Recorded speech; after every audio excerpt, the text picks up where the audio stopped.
आज मैं कहता हूं कुरान मजलूम है, हमने कुरान से रिश्ता तोड़ दिया। रमजान से रमजान आ जाता है, कुरान की जियारत की तौफीक नहीं होती। हजारों नौजवान ऐसे मिलेंगे जो साल में एक दफा भी कुरान नहीं खोलते।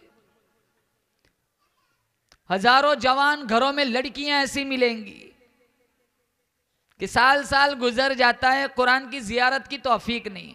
शादी होती है ना पेटी में, अरे सामान में हम कुरान का एक नुस्खा भी रख देते, 3-3 बच्चों की मां बन जाती है, सारा सामान खुल चुका है, अल्लाह का कुरान आज भी बंद पड़ा है।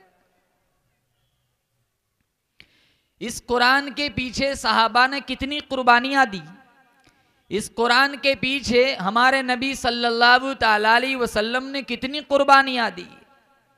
अल्लाह ताला की बारगाह में हम दुआ करते, अल्लाह मुझे और आपको अपनी तौहीद, हुजूर की मोहब्बत, सहाबाए किराम की अकीदत, अहले बैत का एहतराम, कुरान की तिलावत, माँ बाप की खिदमत का शौक़ और जज्बा अता फरमाए।